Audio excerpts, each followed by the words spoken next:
Good morning, everyone from Washington, D.C. I'm Sheila Smith, John E. Merrow Senior Fellow for Asia Pacific Studies at the Council on Foreign Relations. I'm delighted to be joined today with three distinguished experts to have a conversation about a world without nuclear weapons. This is an incredibly fluid situation in world affairs. 2022 has brought an invasion by Russia of Ukraine. It has brought new thinking about the potential or the possibility of the use of nuclear weapons for the first time in my lifetime. And it's also witnessed a significant debate in Northeast Asia about strategic stability there, about the shifting military balance, and what the changes in the European situation may mean also for the Indo-Pacific. So welcome all of you. We have a lovely group today of 1,000 or more audience members from around the globe. So thank you all for joining us. Let me first start off by introducing our speakers. You have the bios, the links to their full bios, but I'll start off with Dr. Tytti Erästö, who is the senior researcher at the Stockholm International Peace Research Institute, who joins us from Europe today. We have Dr. Jeffery Lewis from the Middlebury Institute of International Studies from Vermont, but he is currently in DC with us. And then finally, certainly last but not least, is Nobumasa Akiyama, who is a dean of the School of International and Public Policy at Hitotsubashi University and one of Japan's leading experts on nuclear issues and nonproliferation. So I think what we'll try to do today is we will have three basic ways of dividing our time. We will start off with our three experts sort of setting the stage for us so that we can understand where we are today. I will follow up with some specific questions with them, and then the panel will have a general discussion. We would really invite your participation. We want you to join us with your questions. There is a Q&A box at the bottom of your screen. We will be using that to moderate and to navigate your questions at the end of the session. So without further ado, Tytti, I'd like to start with you to help us understand where we are today in the multilateral nonproliferation regime. What is the status of negotiations, and how does the Russian invasion of Ukraine affect that status? Yeah, thanks a lot for asking that question. Yeah, the regime is not in such a good shape, unfortunately, but this crisis started long before the Russian war in Ukraine, which has, however, made it even worse.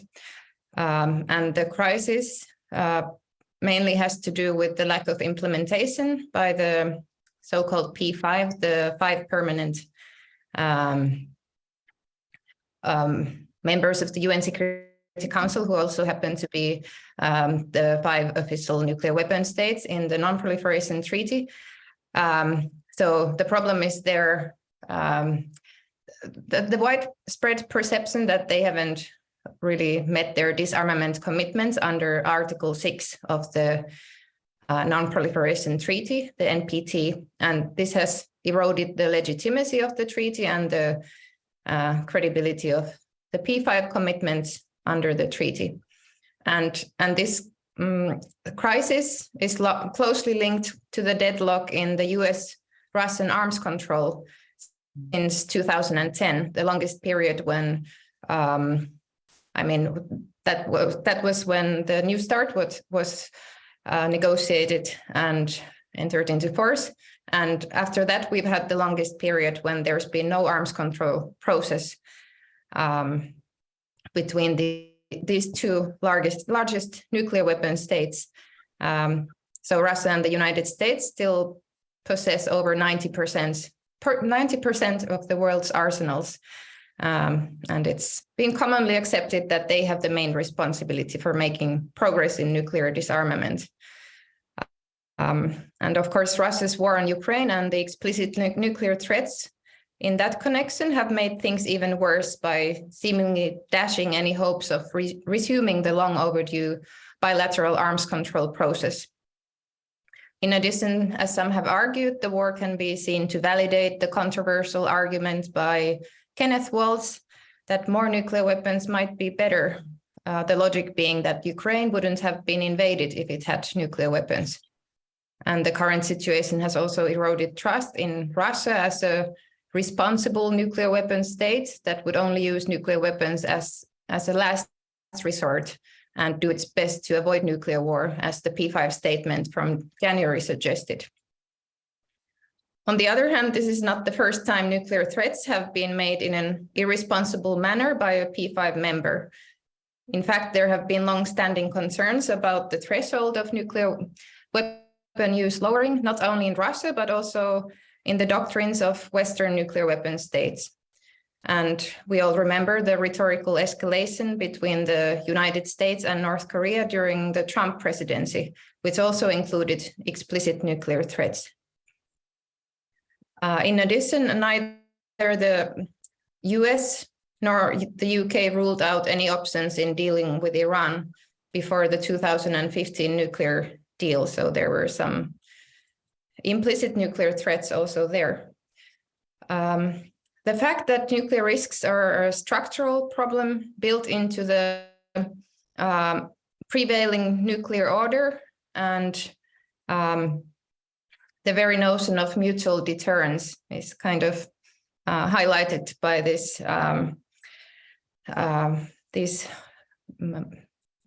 tendency to use nuclear threats in crises.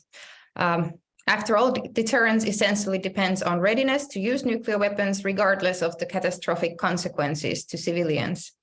And this problem is recognized by the Treaty on the Prohibition of Nuclear Weapons, which was negotiated in 2017 and which seeks to comprehensively ban and delegitimize nuclear weapons, including the kind of implicit threats of their use that are an integral part of nuclear deterrence.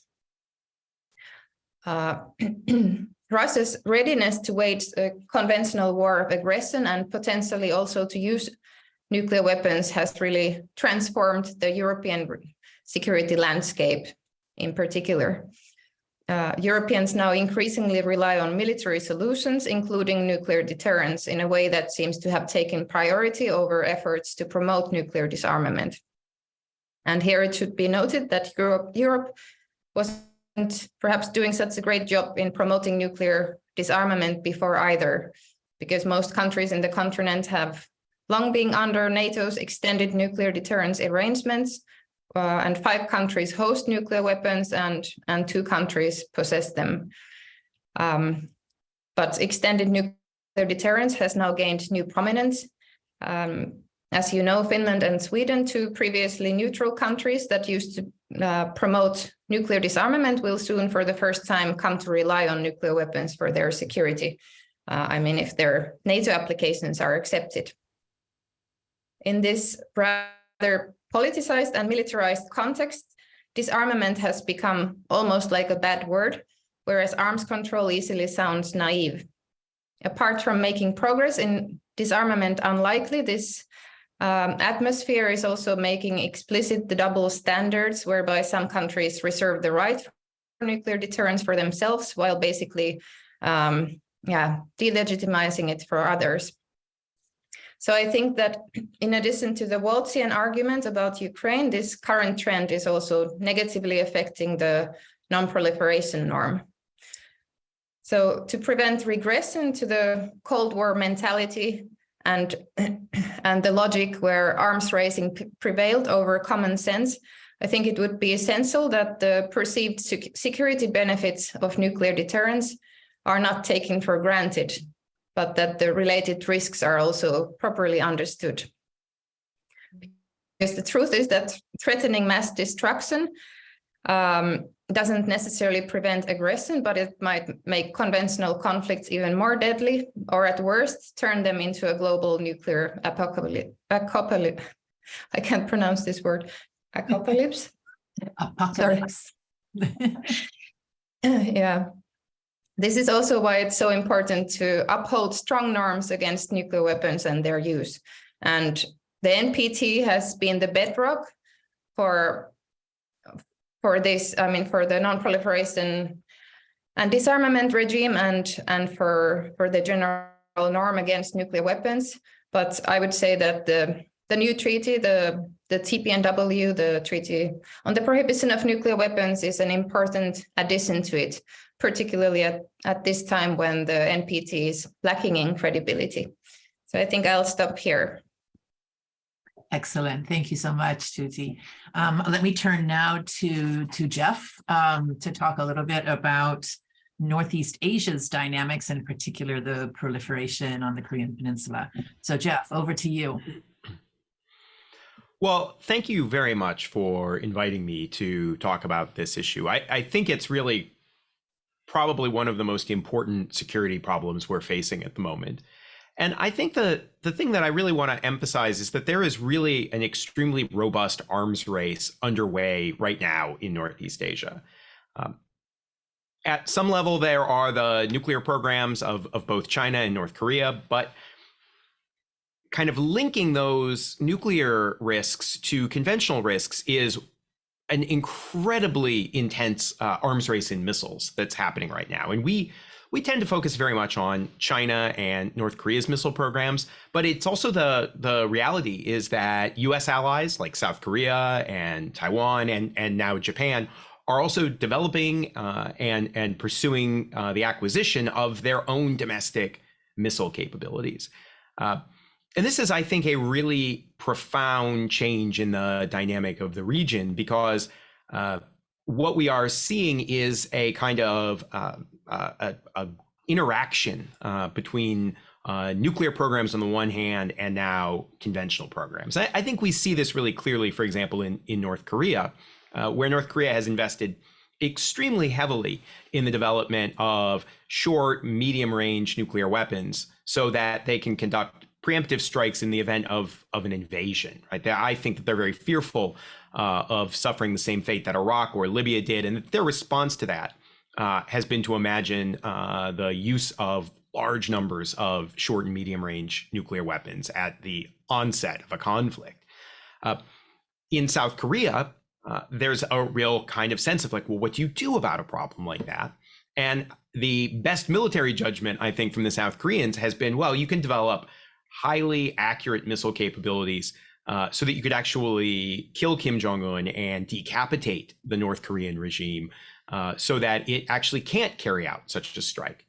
And I think when we step back and we look at an arrangement like that, what we see is that the North Koreans have a plan that involves using nuclear weapons first, but the South Koreans also have a plan that involves using, in this case, conventional weapons, but it relies on going first. And so both sides intend to go first in a conflict, and one of them is wrong about that. And that strikes me as being highly escalatory. We see a very similar dynamic playing out with China, where there's been an enormous investment in conventional missile capabilities. And many of those capabilities are dual use. And so China is deploying, for example, right now, large numbers of DF-26 missiles for theater strike missions. And those are capable of carrying either conventional or nuclear warheads. And there has been very little thought about how to deal with the ambiguity that would present in a crisis. And so I think that while we, I think, are all supportive of finding this way to move to this world without nuclear weapons, we have to, at the same time, be cognizant of the fact that the security situation in North Korea seems to be declining. And for lots of technical reasons, that's becoming a much more difficult and thorny problem. Now, I will say I am someone who thinks that the drivers of this arms race are largely domestic. There is, to a degree, interaction between the programs that China and North Korea on the one hand develop and that the US and its allies on the other hand develop. But a lot of what we're seeing, I think, is driven fundamentally by the internal domestic political dynamics of all of the participants. And so the enormous changes we've seen in the Chinese political system over the years, I think, are fundamentally responsible for the changes we're seeing in China. And I think that North Korea's embrace of nuclear weapons is driven as much by how that regime sees its place in the world as it is by any kind of objective security situation. So I will be honest, I am someone who thinks that there is very little chance that North Korea will ever disarm, at least as long as the Kim family rules rules the country, because they really have a view of their place in the world that emphasizes their isolation and the hostility of the external world, and emphasizes the development of nuclear weapons as a response to the depiction they have of the world around them. I say this because I think it's important to understand that I don't believe that the dynamic we're seeing right now is driven by the war in Ukraine. I think that if Vladimir Putin had not invaded Ukraine, we wouldn't be, we would be having exactly the same conversation. But at the same time, Russia's invasion of Ukraine has really made this problem more difficult. It has really deepened the divide, I think, globally between authoritarian and democratic states. And I think it has just made it much harder to imagine productively addressing the differences and security challenges that we face with China and North Korea. And so it's one of those situations where I don't think it is fundamentally a cause of the situation that we're in, but it makes it much harder to solve, certainly in the near term. Having said all that, I'm not actually as pessimistic as one might imagine, because I now have been in this business long enough that I'm familiar with things changing. Things get really, really dark for periods of time, and then weirdly they sort of get better, and then we become very optimistic, and then they get worse again. And there's a sort of natural back and forth kind of dynamic I've noticed over my career. And my sense is that things seem really, really grim at the moment, but that's usually a sign that, for reasons that we can't quite anticipate, that we will have new opportunities in the future. And my strong sense is, over time, what that ultimately is going to be is a revival of very traditional ideas of arms control. Not the kind of arms control we saw in the last 20 years, where we were doing arms control with a friendly Russia, but the kind of arms control between hostile countries that you saw between the United States and the Soviet Union during the most intense periods of the Cold War. Because even if I get the sense that there is this enormous arms race and there is this tremendous enmity, the reality is that we're still going to have to make choices on both sides about what kind of forces we're going to want to deploy, how many, how much we can afford. And so we will have to make choices, which means we will do some things and we will not do others. And I think that will ultimately open up the possibility for us to talk to both China and North Korea and Northeast Asia, I think, as well as Russia, in a broader discussion about, if we are engaged in this competition, how can we do so in a way that will ultimately minimize unnecessary risks we might face. So it's a very glum short-term prognosis. But I am constantly reminded of the fact that things are always darkest just before dawn.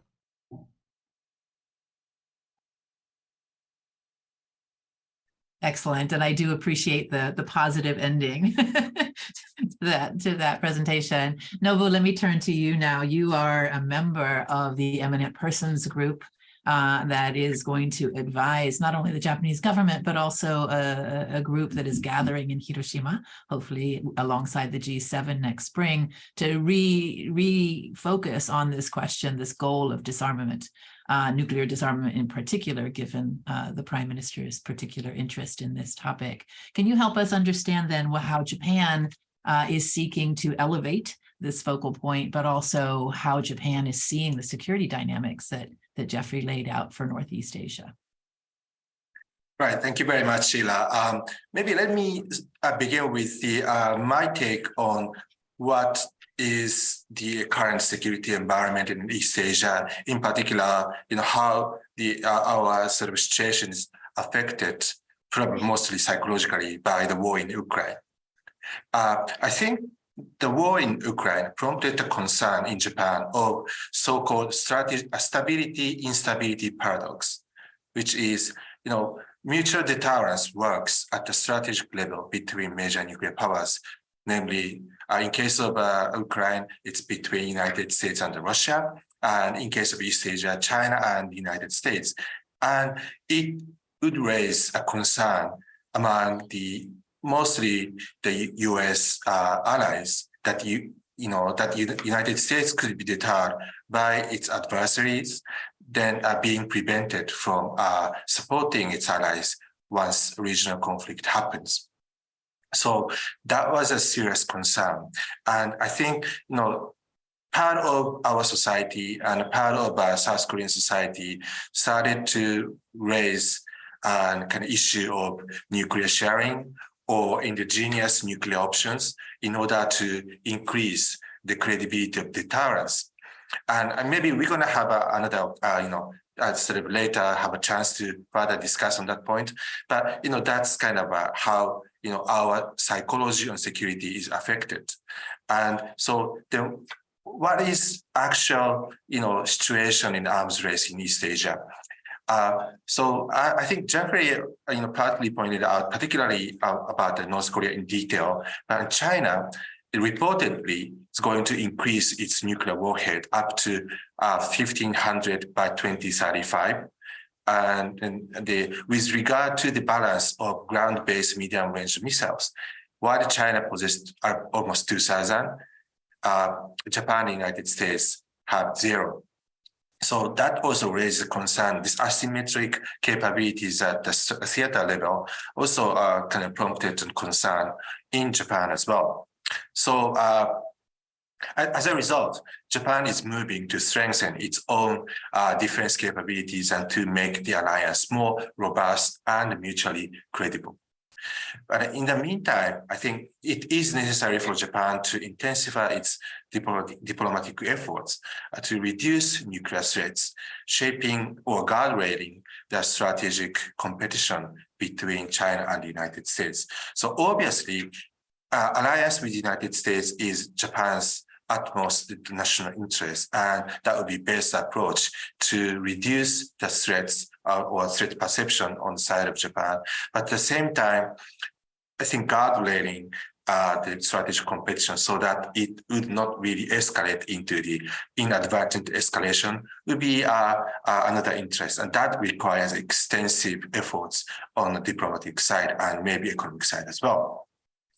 And so this kind of nuclear threat reduction, along with strengthening alliance, constitutes the foundation of Japan's effort to, achieve our national security objectives, and at the same time, it is also a part of the important elements of Japan's efforts to pursue the world free of nuclear weapons, and that is obviously a manifesto of the country which is the only one which suffered from the atomic bombing during the wartime. So many people ask that whether the deterrence, nuclear deterrence, and pursuit of a world without nuclear weapons are contradictory each other. I would say no. So, we have to prepare for the short-term risk, which is now getting more and more acute by, seeing the Chinese and North Korean nuclear buildup, and also relatively robust and assertive behavior of these countries. So that's a kind of short-term objective to sort of to manage the risk. And then in the long run, I think we shouldn't abandon the goal of world without nuclear weapons. So we have to see those goals in the different time frames. So then also the nuclear disarmament deterrence, they are traditionally seen as also contradicting each other, but they should be seen as a kind of both are integral part of the national security. And so they have to be on the same page. And we have to have a kind of integrated approach of the nuclear deterrence, arms control, and disarmament. And the national security strategy, which was just released today, saying about the arms control and disarmament like this. So, Japan needs to improve the security environment surrounding Japan by preventing the situation which is caused by the nuclear coercion. And so for that, it is important to stop and reverse the trend of nuclear armament. And that would be the sort of the path to achieve the realization of peace and stability of international society. Then, furthermore, Japan is willing to lead the efforts, international efforts, toward the realization of world free of nuclear weapons. So, what Japan need to do? One, I think we have to be a little bit more creative in terms of how we are going to get involved in the arms control dialogue, arms control negotiations in the future between the United States and China, because the relationship between two countries is our interest. Fundamentally, their stability and threat reduction is our interest. But without being involved in that process, Japan may have to keep on suffering from so-called stability and stability paradox or a fear of abandonment. So it's our interest to be creative in terms of diplomacy. But that's, having said so, it's really difficult, right? Basically, US, China, and Russia are involved. What will be the stable situation? What will be the optimal solution for them to stabilize the relationship? And what will be the impact of artificial intelligence or hypersonic capabilities or remote sensing imagery in affecting the stability and the nuclear deterrence? What about cyber capabilities? So I think that it's very difficult homework, but I think Japan has to do it and think about how the stability will be achieved at the regional level, at the same time, strategic level.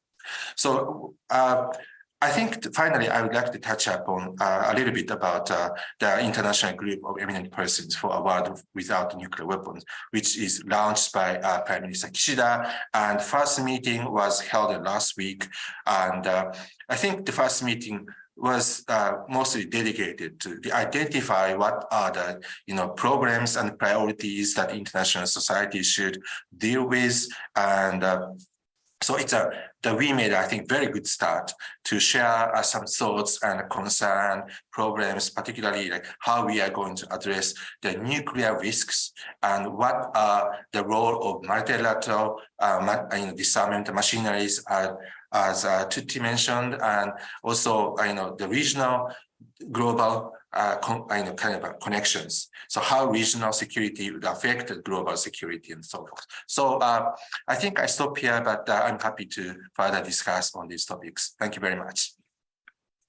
Excellent. No, thank you very, very much. These have been three very rich presentations, and a lot of issues have been burbling in my mind as I've been listening to all three of you. I think for the sake of our common conversation, let me sort of toss out three things that I heard all of you address in some form or fashion.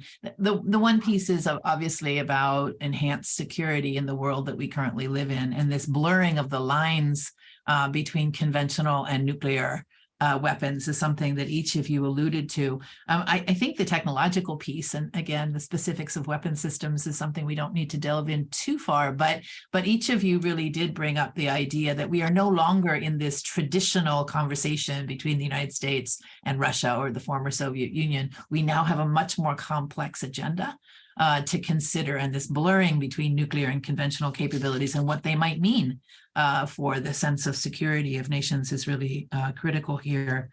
The second one, and this is something that both Tytti and Jeffery mentioned, and Nobu, you alluded to it in your conversation about Prime Minister Kishida's objectives, and that is that whether the current situation we see ourselves in is driven by domestic factors, or it's driven by the structural dynamics, the Waltzian reference that Tytti made at the beginning. Is there something, if it is only or domestic drivers, as Jeffery suggested, then it does make it very hard to find a way to satisfy those domestic drivers at the same time as reducing threat perception and risk. And finally, I think if each of you would take a few minutes to address US allies, whether it be the NATO alliance, as Tytti mentioned, the Finland and Sweden's now desire to enter into NATO in Europe, or it's the alliances in Northeast Asia. that both Jeffery and Nobu mentioned. What does this mean if you flip the gaze from the US, from the strategic players? What does it mean for those countries that rely on the extended nuclear deterrent? How are they now seeing the utility or the threat of nuclear weapons use? So Tytti, would you like to start us off? Any of those topics would be fine, or all of the above. Whatever you would like to react to would be perfect. Sure, maybe I'll say something on your last question on extended nuclear deterrence and allies. I mean, there is clearly a need for deterrence, but I think there's also a need to think more carefully about what deterrence means and to what extent is it conventional deterrence to what extent nuclear deterrence which deters. For example, in Ukraine, okay, we see that nuclear weapons can be a good cover for a war of aggression, not necessarily very helpful in making that war successful, as we have seen. On the other hand, we have also seen that Russia is being deterred from expanding the war to NATO countries. And I would argue that that deterrence is not necessarily linked to nuclear weapons.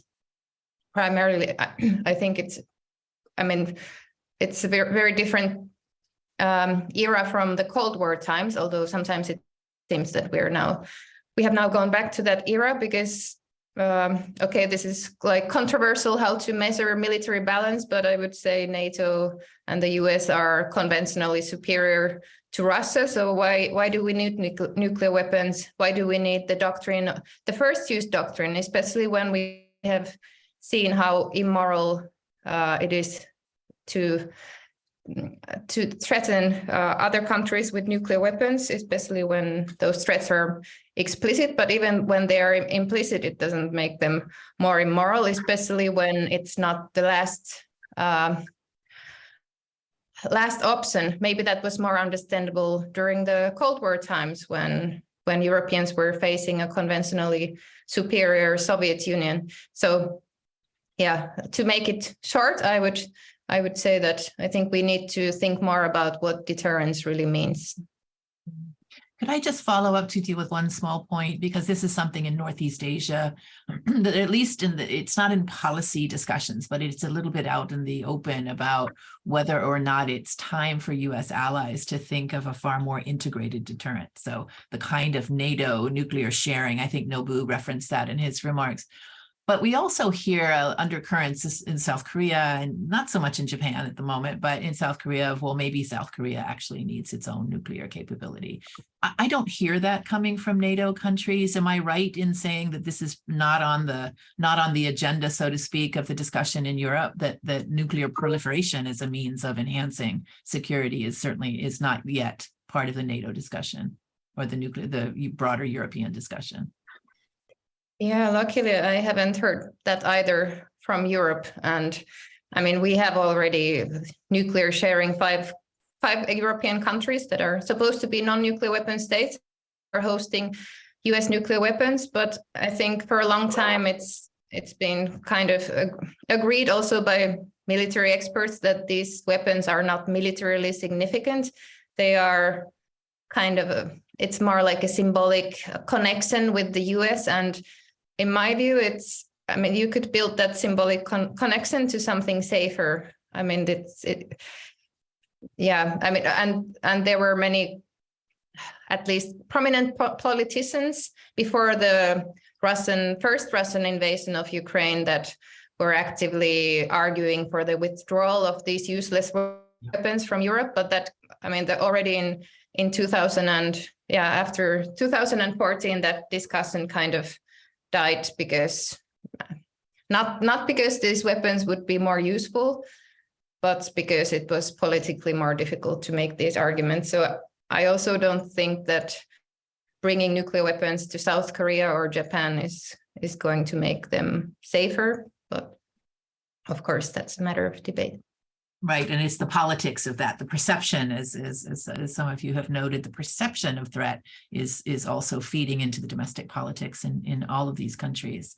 Jeffery, any of the areas that I mentioned or areas that you'd like to pick up on in other speakers' comments, please? Well, I think the first two questions are really interesting because of the way that they interact with one another. So I will spare everyone a complicated and detailed rundown of changing defense technology, but it's really important to understand how quickly the technology is changing. So when I started in this business, the idea of a country that wasn't a wealthy, industrialized country building a missile was hard to imagine. Missiles were seen as things that were extremely technologically complex, and the kinds of missiles that countries might build were just not very accurate, and so they weren't good for much. And today we live in an environment in which everyone is building their own missiles. They're highly accurate, in part because computing power is so much more available, and so you have a much more intensive arms race where you're seeing very precise conventional missiles. People are experimenting with hypersonic gliders. Countries are pursuing their own missile defenses, and all of these things are interacting together.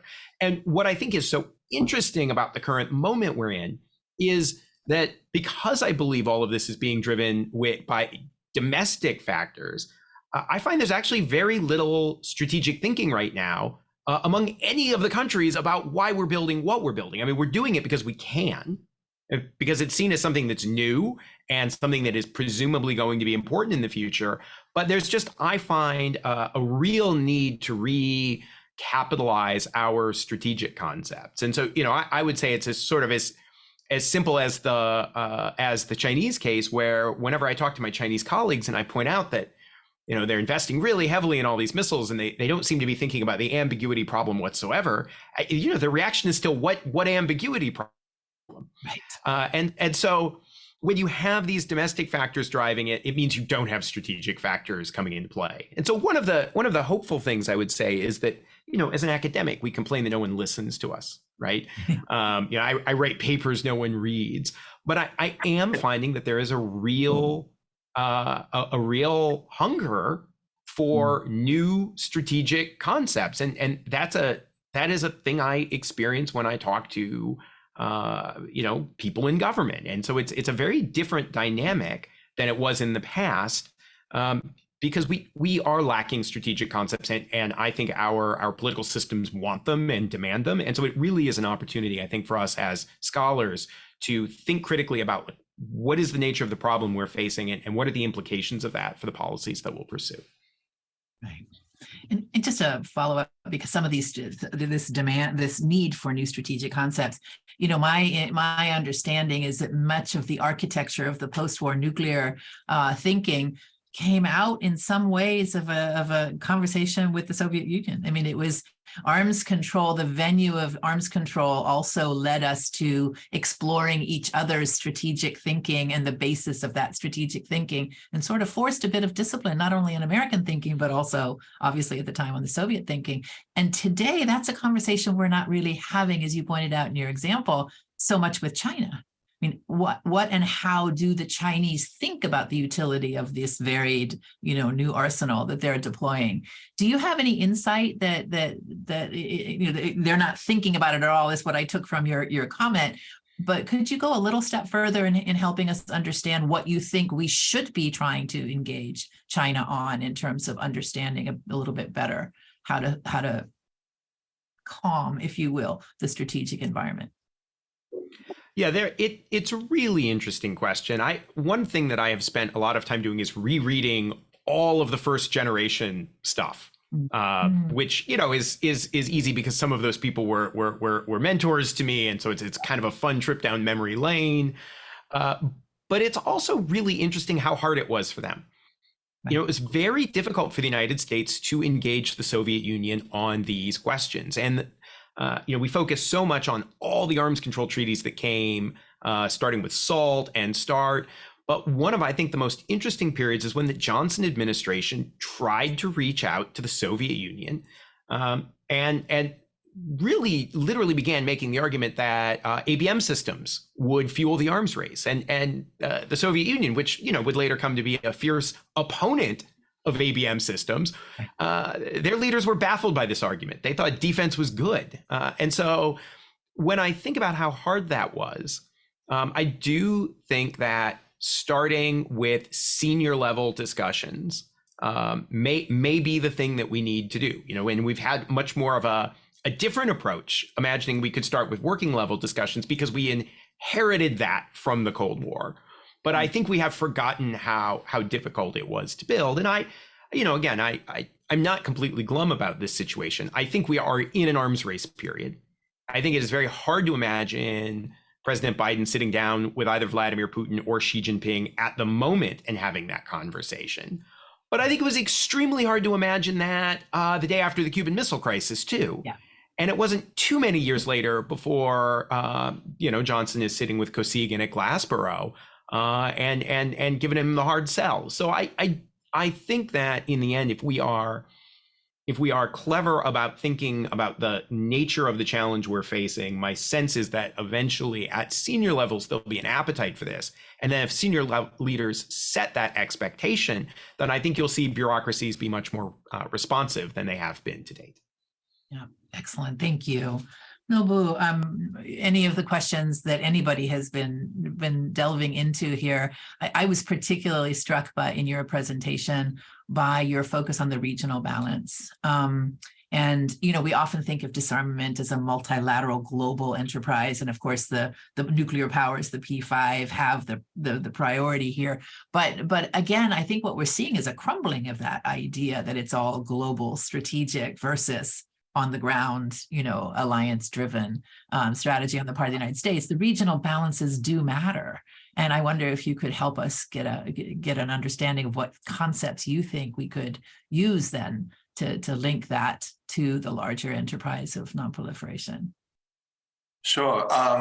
When I was listening to a conversation between Sheila and Jeffery, and I thought about there's something weird. We are analyzing and its implications. It's a contemporary, very much up-to-date situation. But when we think about it, it seems that I naturally employ the kind of very old-fashioned concepts and discourse, including stability instability paradox, limited war, and offensive defensive paradigm. Those discussions have been developed in 1950s and 60s, and eventually these are kind of shaping the modality of arms control between the Soviet Union and the United States. So it seems to me that human beings, the international community, has not solved these outstanding questions since 1950s. So we simply sealed the problems that we face in terms of nuclear weapons. So it seems that we have to seriously now think about, as Jeffery mentioned, what will be the kind of modality to engage the major powers in dialogue on the threat reduction, and there may be modality of arms control. And so on that point, Sheila, I think you touched upon three questions. You mentioned three questions. One is about the conventional nuclear kind of a mutual sort of entanglement question, and how the boundaries of the strategic and a sub-strategic level are kind of eroding each other. There are no boundaries, and then conventional nuclear and new domains boundaries are also kind of hard to see. So that reminds me of also the problem of division of labor between allies, nuclear allies and non-nuclear allies. So, between Japan and United States, traditionally, we kind of, make a demarcation role, like Japan will play a shield role, and the United States will be a spearhead in terms of defense of Japan. But new national security strategy, says that Japan will have a counter-strike capability. So that means Japan partially plays a role of a spearhead as well. And so that means Japanese capability may have a strategic implication from the perspective of China. So in that respect, when we think about stability between China and the United States, I think, as I mentioned earlier, Japan's role cannot be ignored. And that is why I think Japan need to intensify the kind of intellectual exercise and diplomatic efforts to engage in arms control discussions and maybe even dialogue with China as well. So that's one thing. The other is, recent discourse on nuclear issues. Would it be a kind of a most driven by domestic factors? Yeah, partly yes. And in Japan, the one time the debate on nuclear sharing has been very much hot topic among the public and security experts. Now it's not that much. As we understand pros and cons of NATO type of nuclear sharing. And if you simply share the capabilities, it does not necessarily increase the credibility of extended deterrence. So what we have to do is to further communicate with the United States and jointly think about the contingency planning and what we're going to do if any contingency happens, and what will be the role of Japan, what will be the role of the United States. So by clearly understanding the situation scenario and how we are going to proceed the consultation and planning, I think then the concern about the credibility of deterrence will be diminished. Having said so, we also have to think about the concept of deterrence, as Tytti mentioned. So in national security strategy, the new documents, the document emphasizes role of diplomacy, information, economy, military, and technology.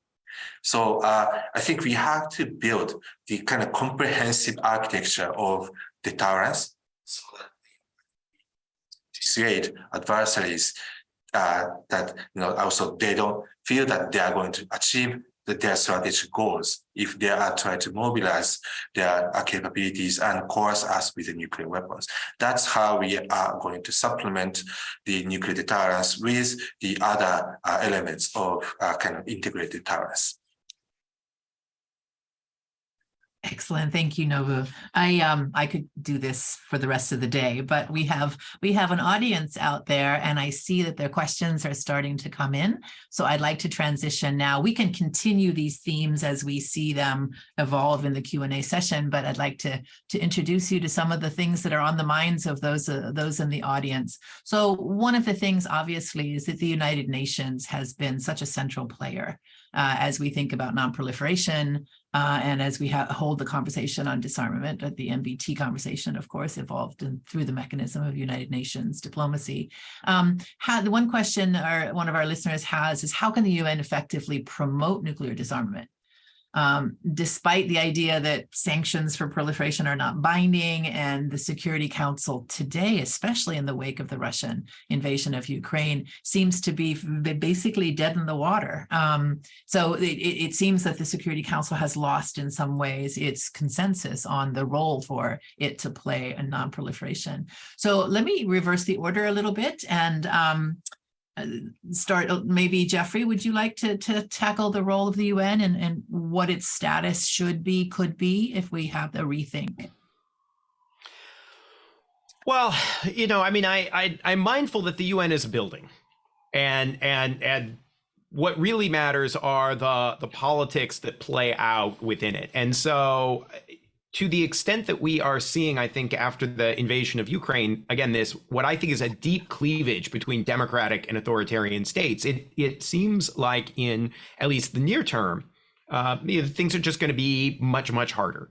And we're already seeing practical examples of that, where it's very clear that there can be no additional sanctions placed on North Korea, despite the fact that North Korea is pretty quickly resuming its nuclear and missile programs. But there's just no support from China and Russia for enforcing sanctions in a situation where the U.S. is putting lots of sanctions on Russia. So that's a pretty grim prognosis. At the same time, I think if we have realistic expectations for what the UN can do, then I don't think it looks so bad, because the entire point is to have a forum where we do have to interact and where we do have to talk. And so if we didn't have the UN and its various institutions, then we would be casting about how to make them. And I think in the current environment, it would be extremely difficult to do that.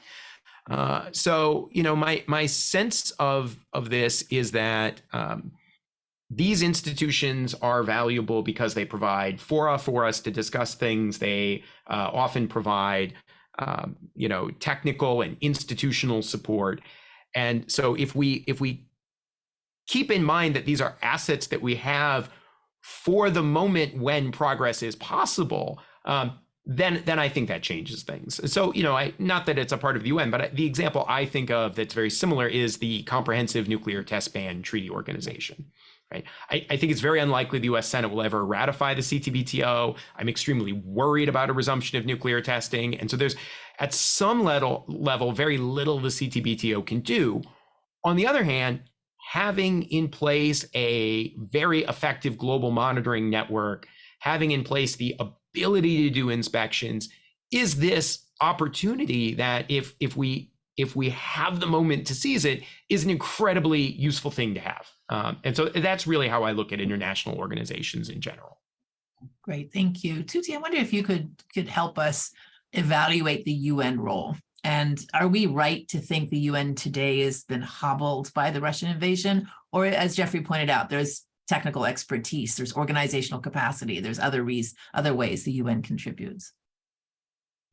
Sure, like, yeah, I mean, if it's, of course, the UN Security Council, it has been, it also before we have noticed that it doesn't really work if one of the council members is part of a conflict.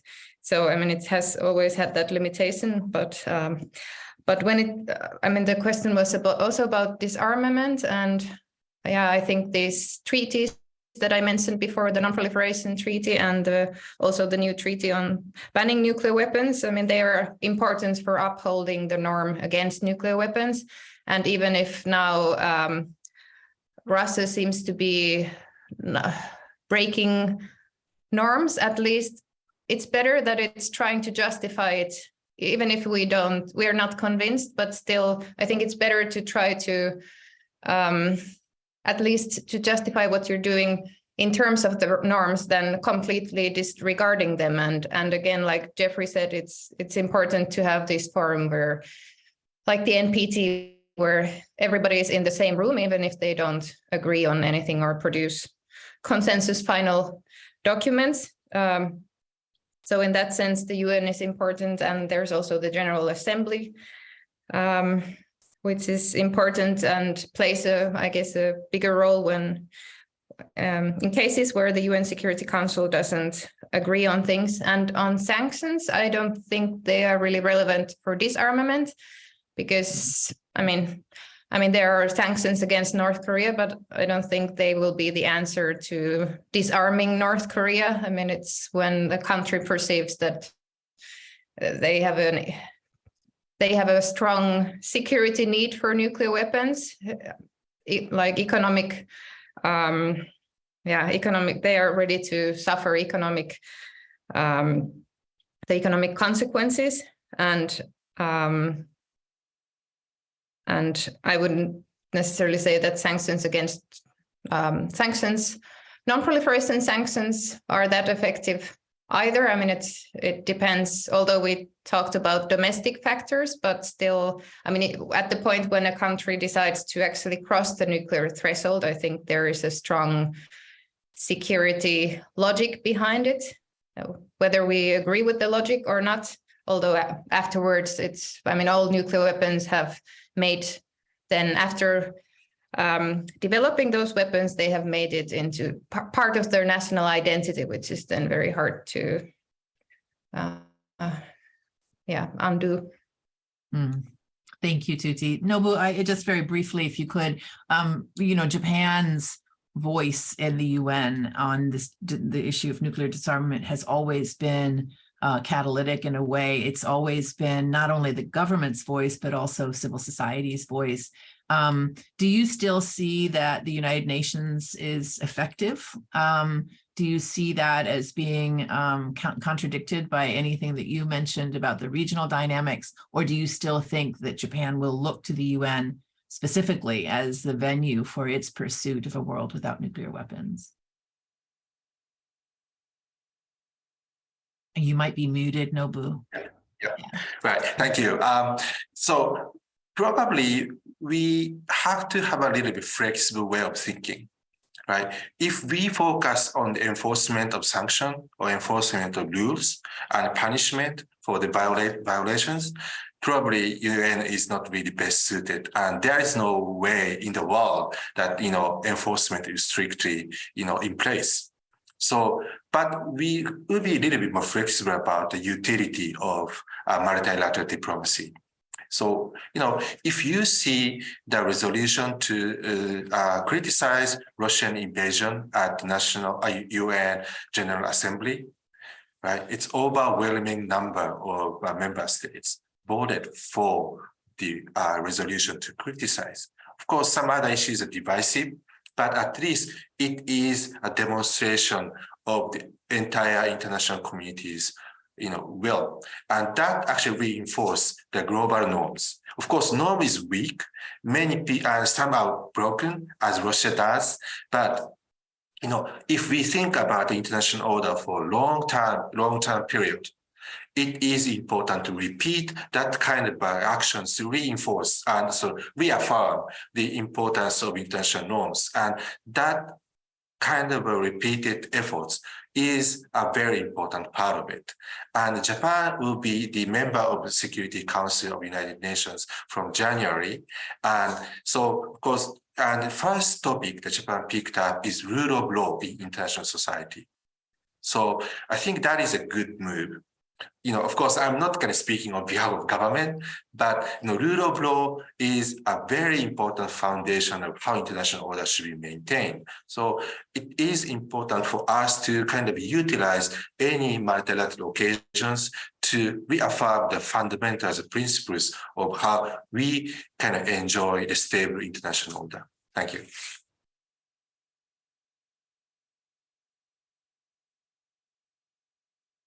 You're No matter muted how now. much we Zoom, we forget to unmute, even moderators.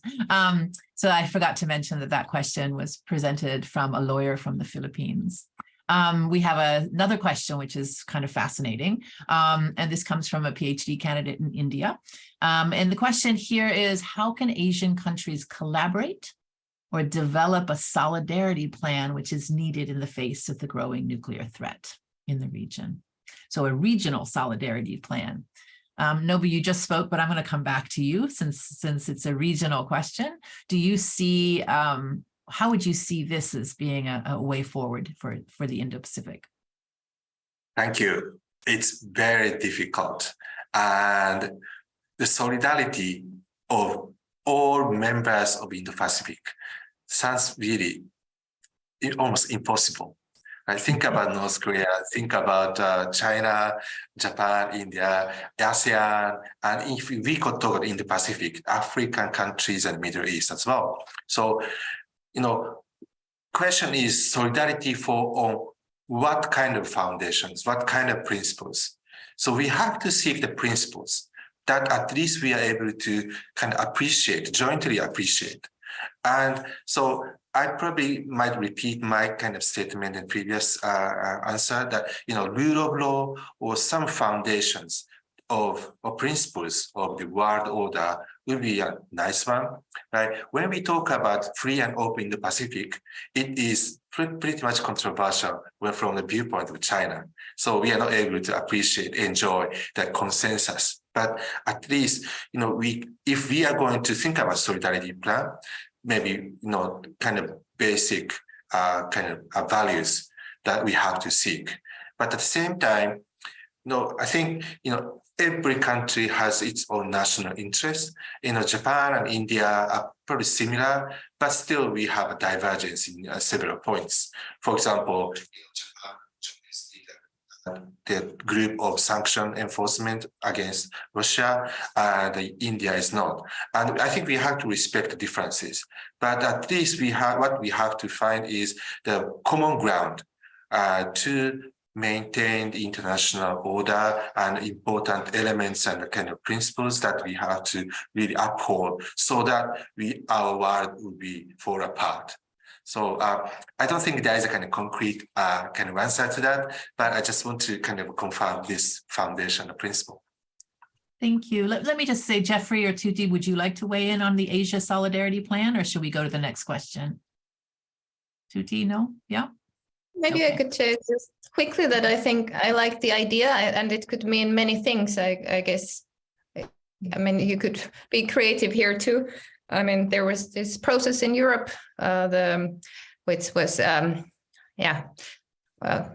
called Helsinki process at the beginning, and it eventually led to the OSCE, and it started with common principles, and then later on it included conventional arms control, confidence and first confidence and security and confidence building measures, and then conventional arms control and so on. So yeah, there are hopefully possibilities for that too in Asia too. Right. And we often in these conversations about nuclear powers forget that India and Pakistan are also part of the mix here. And so there may be in this pursuit of new strategic concepts for managing, global stability, there may be an interesting regional conversation to be had as well.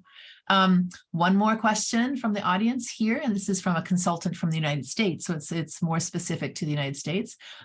Would US-led efforts like the chip ban on China change the nuclear landscape? In other words, to what extent do other measures to, let me use the horrible decouple word for a second, but other economic security initiatives and other kinds of diplomacy, is this also going to affect or bleed over into the nuclear debate?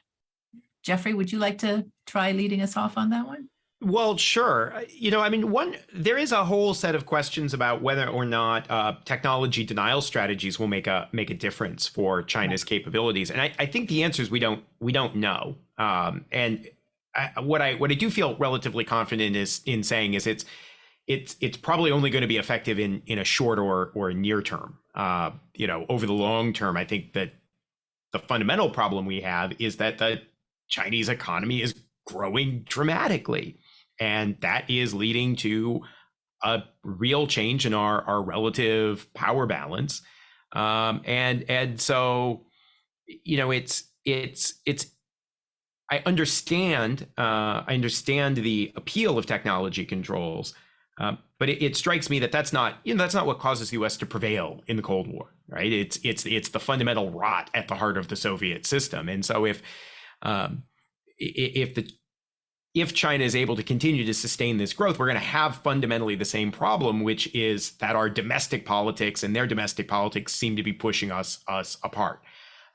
So I'm someone who tends to think that while I understand those measures and I'm actually quite sympathetic to them, at the same time, I am a little wary of the traditional DC kind of like, well, we have to do something, and this is something, so that's going to fix our problem. I think it's not going to fundamentally fix our problem, and at the same time we're doing technology denial, I think we have to keep in mind that China has become incredibly prosperous as a consequence of the world order that it doesn't seem very happy with.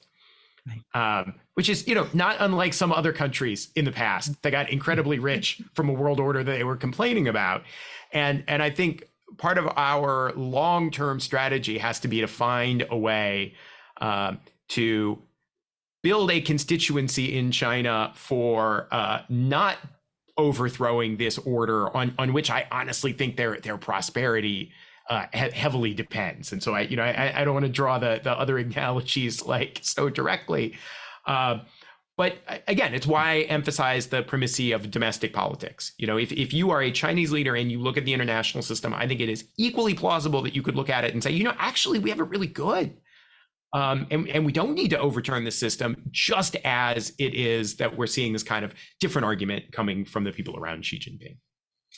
Excellent. I'm going to turn to our other two speakers with a slight adaptation of that question, but I just wanted to remind our audience that we have about 10 minutes left. So please throw us your questions so we can try to answer your concerns before we have to close.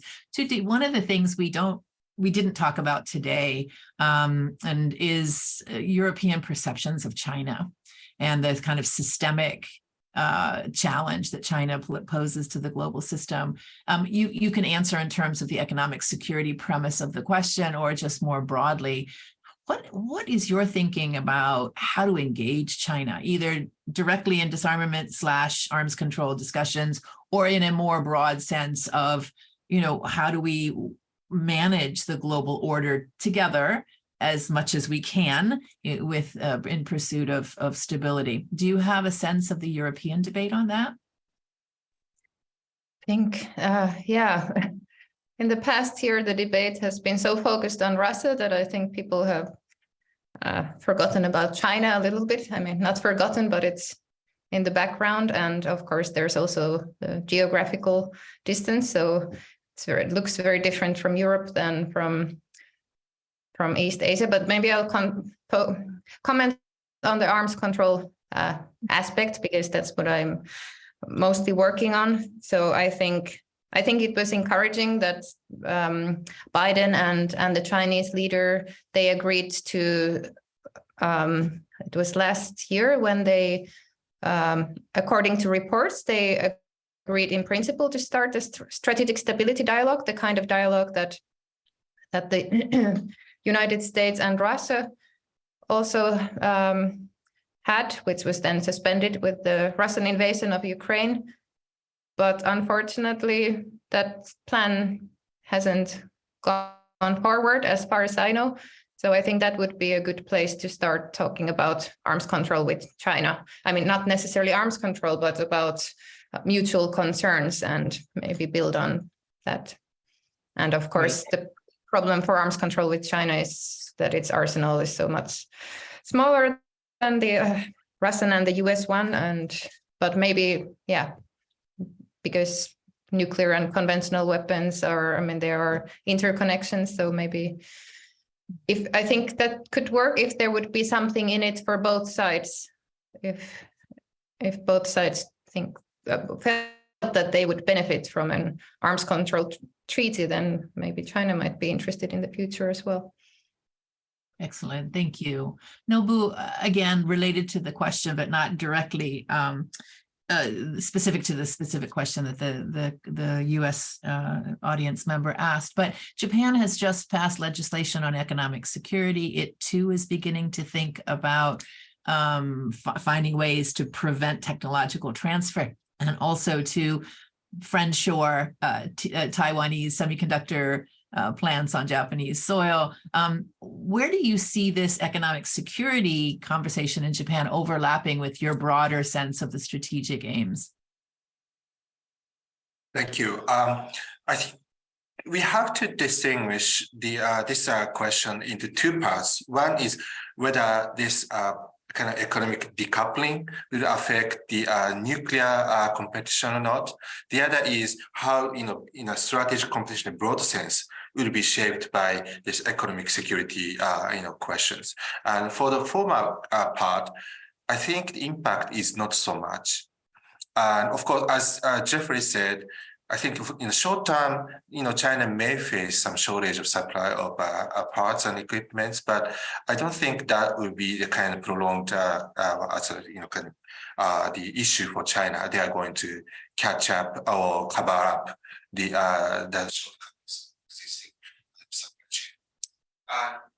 when it comes to strategic competition in a broader sense, I think that it is important for Japan and the United States to lead the competition in technological development.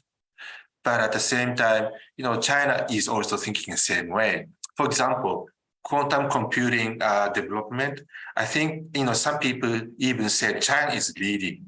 And I think quantum computing is the one to change the game of security and strategy. So it is important for us to make focused investment in the cutting edge technologies, which would be key to actually outperform Chinese sort of development.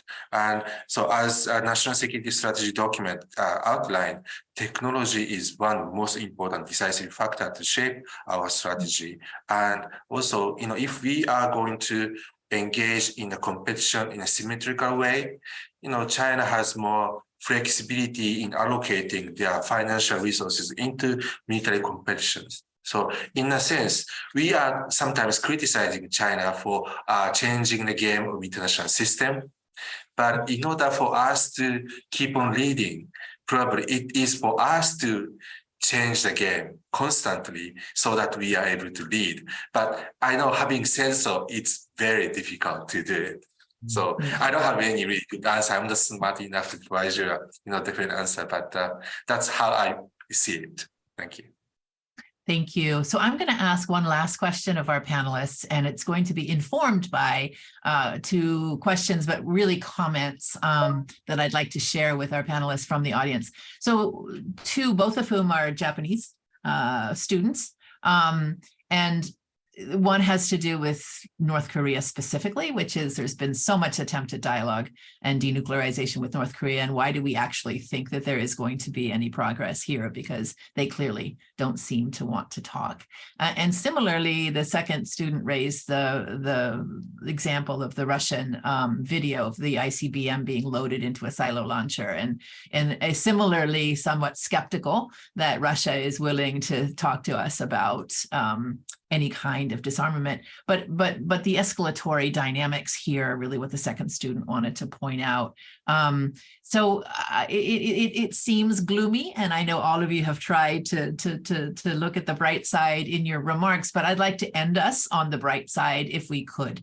And it's a pragmatic bright side. We recognize that there's so many more pressures on the global disarmament regime, on the idea of strategic stability itself is under question. We don't even, if we go back to Jeffrey's comments, we don't even know that we have the right concepts with which to engage in a dialogue that might achieve strategic stability. These are all challenges that need to be addressed. If you were to have the ear of Putin, Xi, and Biden, I'm just going to use those 3 big guys at the moment, where do we start? What is your 1 or 2 pieces of advice, focal points that you think will begin us on a process where we can be more optimistic about the future? Tytti, let me start with you. Oh, that would be a great opportunity. Of course, to Putin, I would tell to end the war in Ukraine. Yeah, I think there is always like was said before, the dark sides have been followed by something positive. So hopefully,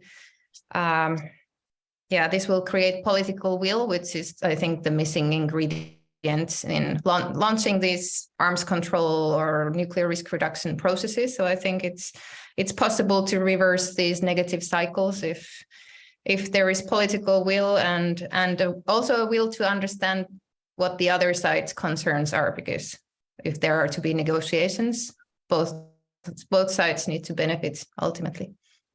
I won't say anymore because there's not more time. Okay, thank you. Political will and understanding of the other's concerns, right? Basically. Jeffrey? Well, I'm tempted to be, I'm tempted to be flip and say that my advice to Putin and Xi Jinping would be to, quit exercising and take up smoking. But if I was going to be serious about it, I think the important thing is that we're entering a period where things could get worse. And so just like in the Cold War, there was the strategic arms limitation process and the strategic arms reduction process. And we're just in that earlier phase. And so I think it is important to try to focus people right now, not on fixing all the problems we have, not on how we're going to make progress toward eliminating nuclear weapons, although I think those are things we eventually want to do. But there's a lot of stuff I think we need to do in the short term that's about keeping the world from getting worse, right? Keeping things from deteriorating further. And so I think the advice I would give to all 3 is that even if they can't see some productive way forward, that they all do have a special responsibility to try to stabilize this current situation rather than to continue to let it deteriorate. Because eventually, they're all old men, and they will all be followed by other people who will have responsibility for picking up the pieces. Thank you. Excellent. Nobu, you have the last ear of those leaders. Thank you. Thank you. I think keywords are risk reduction and predictability. What Putin did in the earlier stage of war is try to exploit our conviction that everybody wants to avoid a nuclear war. But what he did and what Russia did is to raise the kind of concerns of the use of nuclear weapons by betraying our expectation that responsible leaders are supposed to avoid the nuclear risks. So maybe we have to keep on reminding that such kind of nuclear coercion, nuclear blackmailing would not be paid off. So we have to demonstrate this by action. That is to strengthen the deterrence. So, in order to kind of promote the sort of nuclear arms control and the disarmament, maybe sometimes it is necessary to think about how to strengthen deterrence. That actually happened in Europe in late 1970s, 80s. It's unfortunate, and I'm not really the kind of a great supporter of such kind of arms race for the arms reduction, but probably that's the way how we have to convey the message. And we are going to, convince them that risk reduction is a mutual interest, and nobody wants unintended escalation and unintended consequence of the escalation. And so, we have to keep on reminding them that. And of course, having said so, as one of the question says, it's not easy, right? And talking does not necessarily bear fruits. But without talking, we have to live in a very, very risky world, which could easily turn into the catastrophe. So at this moment, we have to have a risk reduction measures and crisis management measures. Thank you. Excellent, Nobu. Thank you. And thank you all for such a terrific conversation. This has been a great joy for me to moderate. We could probably go on for considerably longer on some of these issues, but I'd like to thank everyone for joining Asia Undercurrent, our discussion on a world without nuclear weapons, which was brought to you by the government of Japan and Nikkei Shimbun. Thank you all for joining us. And again, virtually a round of applause for our panelists. Thank you very, very much.